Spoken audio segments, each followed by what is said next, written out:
Fortnite has an interesting reputation for changing things up rapidly. With all the hype around trios and the removal of duos in Arena, things are getting fierce. It's almost as if duos is dead, never to be revived. But is this true? Are duos gone for good, or are people exaggerating? GhostSaf, a prominent and one of Fortnite's veteran players, tweeted this. So tell me, do you guys prefer duos or trios? Let me know. Trios is a really fun mode that really goes beyond a simple two-man team.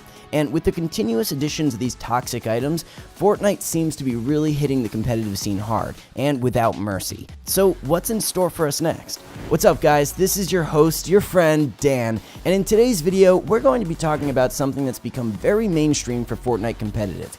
Trios. Except this time, we aren't going to be doing analysis, but showing you guys what we think the top 5 trios currently are. Feel free to make your own list down below, and don't forget to like and subscribe if you haven't already.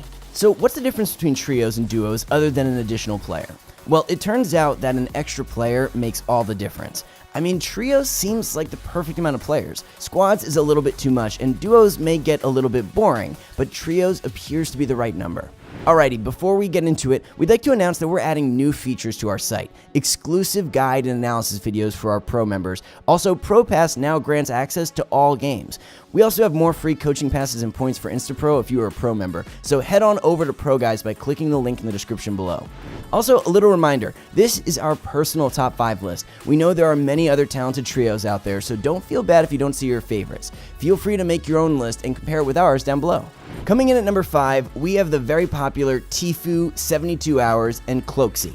Now, I know what some of you might say, but let me remind you that these guys are seasoned veterans. Tfue and Cloaksy have been a tag team for a while now. They've all been playing competitively since the start and have all the experience that they need to dominate. And with 72 Hours Edition, they make for a tightly robust team. Tfue being a master at LAN events along with his partner Cloaksy are a wonder to behold. Not only have they knocked out some of the best, but they have 72 Hours, which is inarguably one of the most creative players around. His creative skills make it super easy for him to invent new ways to take people down. 72 Hours is also a great addition due to him having a very similar experience competing at many LAN events. So now let's hop into a little bit of their gameplay style and what makes them so deserving of this top 5 spot. The reason this team ranks 5th is that if you've ever watched them play, their confidence and synergy work fantastically. Their combination of tactics and top-tier teamwork is the most significant factor. It takes a specific type of team to perform this well at all levels. What most people don't understand is that teamwork is arguably the most significant factor in all aspects of gameplay. You could have 3 absolute studs pair up and still lose. Why? Teamwork is the best way to offset mechanical skill and crazy plays. Not only is their gameplay the most significant factor, but the experience that comes behind it. Having 3 LAN players who have many wins under their belt proves to be more effective than people who practice at home and do super well. I gotta say, Bugha is an exception, but proof of this is many of the top players who everyone expected to do super well at the World Cup, like Stompy and Clix, didn't even achieve half of their expectation. That's not to rip on them, I'm just saying that LAN experience goes a long way. With all that said, let's move on to our number 4 spot. Alright, number 4, we have one of the most underrated teams, Aspect, Animal, and Bucky FPS. All 3 of them are near day 1 scrim players and have a ton of experience that comes along with that. Aside from that, the Sentinels boys are very well known amongst the Fortnite competitive community for being some of the best players. It's just a shame that Bugha decided to split from Aspect and Animal. I'm not gonna lie, I probably would have put them as the best team had they not split. What do you guys think of that? But you know, everyone has their arguments and whatnot. Anyways, despite lacking Bugha, Aspect and Animal have proven time and time again that they have what it takes to compete at the highest level. If we take a look at the World Cup qualifiers, Animal and Aspect placed top 20 consistently throughout every single week. They've shown consistency at the highest caliber, and Bucky is not much different. Recently in trios, they've been popping off and placing top 10.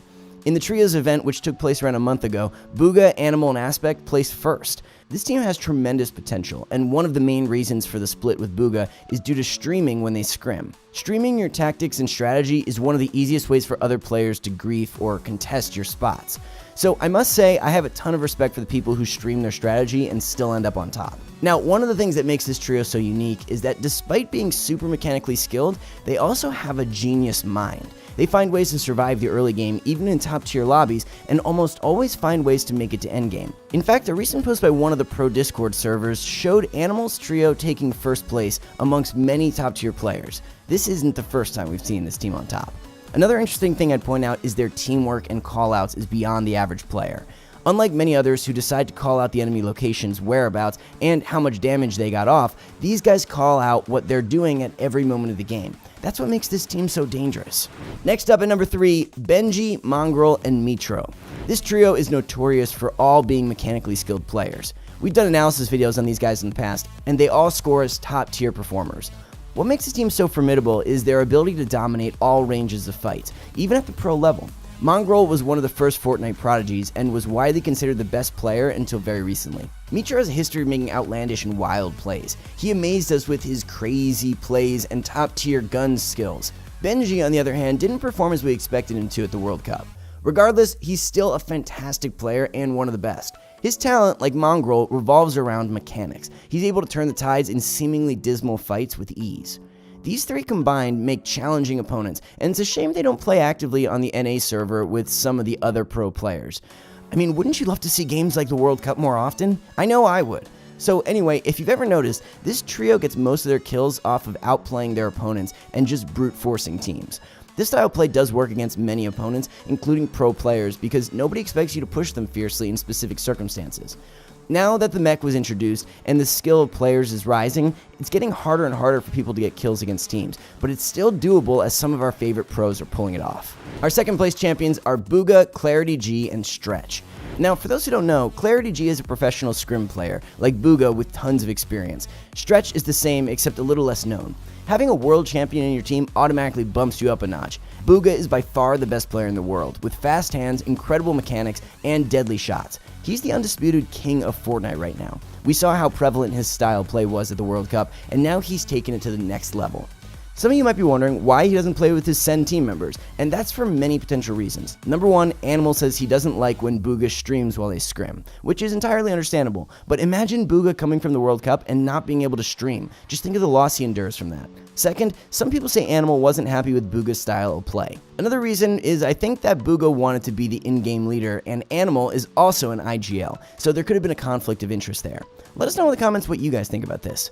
Whatever the answer is, it's irrelevant. Bugha went ahead and found himself these guys, and I must say they're doing an excellent job so far. Their team play is top tier, and they are showing ability to dominate scrim tournaments. As of week 1, they qualified for the FCS, placing 4th, and definitely have some serious potential. So now, let's head over to our number 1 spot. Okay, number 1, let's go. We have the legends, the prodigies, Saf, Zate, and Bizzle. Now, before people start to protest, let me explain to you why they deserve this spot. For those who don't know, Saf, Zate, and Bizzle have been a force in the competitive scene since the very start.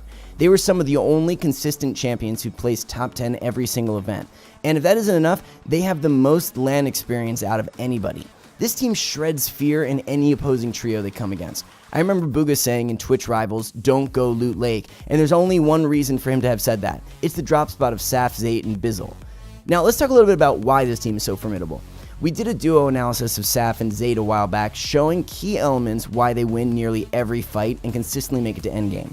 I mean, it's actually kind of absurd. Even if these guys don't win, they still get top 5 placements almost all the time. They barely stream, so it makes pinpointing and learning their strategy a little bit tricky. Many of the outstanding teams choose not to stream their tactics, and I don't blame them. Another strong point this team has is their brain. While this may be dismissed by some, it's actually super critical to high-level Fortnite gameplay. At this point in the game, most players have caught up mechanically, so flashy moves and neat edits don't exactly win the game. At high-level gameplay, it's all about 3 different things, and that's all that matters. The first 2, positioning and aim. This is probably the most important, because if you miss your shot, what's the point of everything else you did? If you've ever watched Saf, Zate, and Bizzle, you'll notice their shots are deadly accurate. Some of the best players out there focus especially on aim because, let's be honest, it's the main factor. The aim is the single most crucial aspect. Why do you think Kovacs was created for aim and not building? The third most vital element which this trio has is positioning. Ever notice how when they drop or attack enemies, how they don't all land together? Yeah, exactly. A lot of team fights revolve around angles and positioning, and if you get that part wrong, you could get wiped by an inferior team with better angles and positions. The final aspect is the strategy. Without this one, all your aim and mechanical skill go to waste. I mean, how many times have we seen absolute beasts panic and all their ability goes down the drain? Without the right strategy and knowing what to do, nothing else will save you. If you ever watched a video review of Zate and Saf, they always have a plan B. If plan A fails, they resort to their backup plan. An effective part of the pro play is having a second strategy to resort to. Now, of course, the situation may come where you can't do anything else, but those are situations most pro players don't get themselves into. Saf, Zayt, and Bizzle are clearly the best trio, and they've got the stats and achievements to back it up. I totally respect if you guys think otherwise, so let us know how your top 5 lists square off against ours, and I won't get salty about it. Don't forget to like and subscribe if you haven't already, and let us know what types of videos you guys would like to see next. We'll see you guys in the next one. Thanks for watching.